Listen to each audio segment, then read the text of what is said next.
Economic times పత్రికకి ఇచ్చిన ఇంటర్వ్యూలో ప్రధానమంత్రి మోడీ చాలా ఆశ్చర్యకరమైన క్లెయిమ్ ఒకటి చేశారు.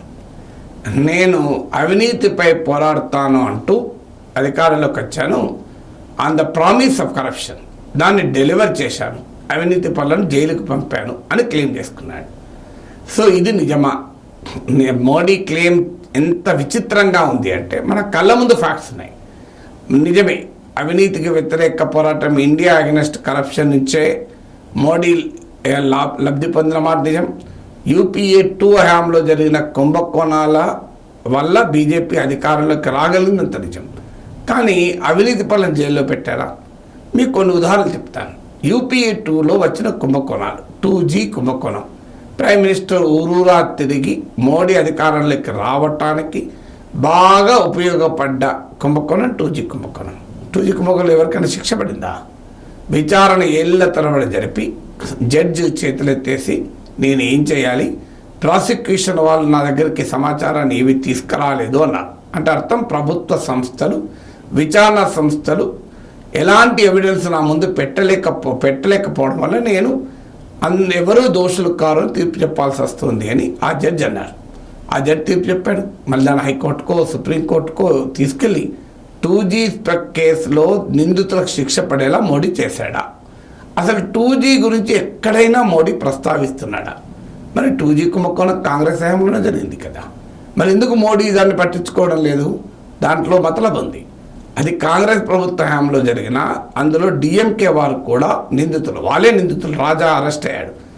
డిఎంకే వారిని ఏమీ అనడం బీజేపీకి ఇష్టం లేదు. మరి ఎందుకు ఇష్టం లేదు? డిఎంకే ఇండియా కూటమిలో ఉంది కదా, డిఎంకే కాంగ్రెస్తో ఉంది కదా. ఏమో ఇక ఆంధ్రప్రదేశ్లో తెలుగుదేశంతో పొత్తులో ఉన్న వైఎస్ఆర్ కాంగ్రెస్ పార్టీతో సంబంధాలు బీజేపీకి లేవా? అందుకే తమిళనాడులో రేపు మోడీ కనుక అనుకోకుండా 200 సీట్లు వచ్చాయి అనుకున్నాను. సో అప్పుడు డిఎంకే గాలం వేస్తారు. అందుకొరకు 2G కుంభకోణంతో ఇప్పుడే లోపలేసి పెడితే ఈ పాసిబిలిటీ క్లోజ్ అవుతుంది. అందుకే మీరు గమనించండి, 2G కుంభకోణం గురించి ఇంత మాట్లాడిన మోడీ ఏ ఒక్కరిని కూడా లోపలేదు. పోనీ 2G పక్క పెడదాం, ఇంకెన్ని కుంభకోణాలు ఉన్నాయి, ఎవరి జైలుకి వెళ్ళాలని చెప్పండి. మీరు డిఎల్ఎఫ్ భూముల కుంభకోణం అంటూ రాబర్ట్ వాద్రా పైన తీవ్రమైన ఆరోపణలు చేశారు. రాబర్ట్ వాద్రా సోనియా గాంధీ అల్లుడు, ప్రియాంక గాంధీ భర్త. సార్ జైలుకు పంపారా?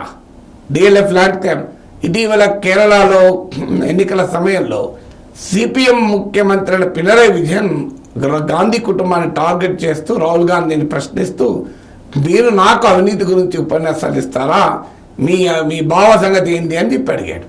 మరి రాబర్ట్ వాద్రా సంగతి ఏమైంది? ఎందుకు రాబర్ట్ వాద్రా పైన ఏ కేసు లేదు? అది అవినీతి కుంభకోణం కాదా? డిఎల్ఎఫ్ భూముల వ్యవహారం. దీనికి ఆన్సర్ ఉండాలి కదా.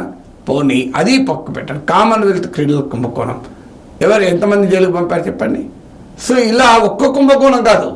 నేనేం అదాని బొగ్గు కుంభకోణాలు, అదాని హిండెన్బర్గ్ రిపోర్ట్ గురించి మాట్లాడతాను. అది రాఫెల్ యుద్ధ విమానాల కొనుగోలు ఒప్పందం, అందులో అనిల్ అంబానీకి వచ్చినటువంటి కాంట్రాక్టుల గురించి నేను మాట్లాడలేదు. అవి అవినీతి అని ప్రతిపక్షం అంటుంది, కాదు అని ఏమీ కుంభకోణం లేదని గవర్నమెంట్ అంటుంది. నేనేం చెప్తున్నాను, యూపీఏ ప్రభుత్వ హయాంలో మోడీ బీజేపీఏ చెప్పిన అవినీతి కుంభకోణాల్లో ఎవరికి శిక్ష పడింది అని అడుగుతున్నాను. మీరు ఏ ఒక్క కాంగ్రెస్ నాయకుడు జైల్లో ఉన్నాడు చెప్పండి. మీరు చిదంబరం 2 రోజులు జైలుకు పోయి వచ్చేసాడు, సో బెయిల్ మీద ఉన్నారని అంటారు. మరి మిగతా కాంగ్రెస్ నేతలు ఎవరిని ఏం చేశారు మీరు? ఇంకో ఉదాహరణ చెప్తాను. ఆదర్శ్ సొసైటీ కుంభకోణం. ఇది మా కార్గిల్ అమరవీరుల కొరకు నిర్మించిన ఇండ్లలో ముఖ్యంగా అప్పటి మహారాష్ట్ర కాంగ్రెస్ ముఖ్యమంత్రి అశోక్ చవాన్ కొట్టేశాడన్నది ఆరోపణ. దీనిపైన బీజేపీ పెద్ద ఎత్తున పోరాడింది. పార్లమెంట్లో కూడా యూపీఏ 10 ఏళ్ల అవినీతి అనే ఒక డాక్యుమెంట్ను పార్లమెంట్లో సమర్పించినప్పుడు అందులో ఒక సబెడింగ్ ఆదర్శ్ సొసైటీ కుంభకోణం అశోక్ చవాన్ పేరు కూడా ఉంది. అది జరిగిన 1 వీక్లో అశోక్ చవాన్ బీజేపీలో చేరాడు. బీజేపీ తరఫున రాజ్యసభ సభ్యుడయ్యాడు. ఇప్పుడు మహారాష్ట్రలో బీజేపీకి స్టార్ క్యాంపెయినర్. రేపో మాపో మళ్ళీ మోడీ ప్రభుత్వంలో మంత్రిగా మారతాడు. మరి మహారాష్ట్రలో ఎందుకు ఈ పరిస్థితి అంటే, మహారాష్ట్రలో అపోజిషన్ చాలా బలంగా ఉంది కనుక, బీజేపీకి సీట్లు పడిపోయే ప్రమాదం ఉంది కనుక అశోక్ చవాన్ అనే అవినీతి పరుడికి పట్టాభిషేకం చేశారు. నేను అన్నది కదా అవినీతి పరుడు, బీజేపీ అన్నది. సో అందువల్ల బీజేపీలో చేర్చుకున్నాను. అలా ఒక్కరు కాదు, అజిత్ పవార్ 70,000 కోట్ల ఇరిగేషన్ కుంభకోణం అని మోడీ అన్నాడు. సో అతను ఎక్కడ ఉన్నాడు? ఎన్డీఏ ప్రభుత్వంలో ఫైనాన్స్ మినిస్టర్గా ఉన్నాడు. సో ఇలా సువేందు అధికారి శారదా చిట్ ఫండ్ స్కామ్లో అవినీతికి కుంభకోణాలు ఆరోపణలు ఎదుర్కొన్నాడు. ఆయన బెంగాల్లో బీజేపీ ప్రతిపక్ష నేత. హేమంత్ బిశ్వా శర్మ పైన కాంగ్రెస్ నాయకుడిగా ఉన్నప్పుడు అవినీతి ఆరోపణలు సిబిఐ కేసులున్నాయి. ఆయన అస్సాం ముఖ్యమంత్రి. అసలు జగన్మోహన్ రెడ్డికి ఏమైంది? 10 ఏళ్ల మోడీ పాలనలో జగన్మోహన్ రెడ్డికి సంబంధించిన ఏ కేసు ఒక ఇంచ్ అయినా ముందుకు జరిగింది? ఒక్క ఇంచ్ నేను చెప్పేది. మరి ఇవన్నీ అవినీతి పైన మోడీ ఇచ్చిన ప్రామిస్ నిలబెట్టుకున్నట్ట. ఇంకా నేను అది అడగడం లేదు. మీరు నల్లధనం ఇండియాకు పట్టుకొస్తామన్నారు, ఎంత పట్టుకొచ్చారు? దాంట్లో 15 లక్షలు ఒక్కొక్కరి అకౌంట్లో వేయచ్చు అన్నారు, వేసారా అని నేను అడగడం లేదు. ఇంకా అది చాలా పెద్ద సబ్జెక్టు. అలాగే మీరు నల్లధనం రద్దు మొత్తం పోతుంది, పెద్ద నోట్ల రద్దుతో డిమానిటైజేషన్తో అన్నారు. ఇంతవరకు ఏ ఒక్కరిని కూడా డిమానిటైజేషన్లో బ్లాక్ మనీ హోల్డర్ను పట్టుకోలేదు. ఒక్కరంటే ఒక్కరు మీరు గూగుల్లో కొట్టండి, black money holders caught due to demonetization అని కొట్టి ఒక్క పేరేమైనా వస్తే కింద కామెంట్లో పెట్టండి.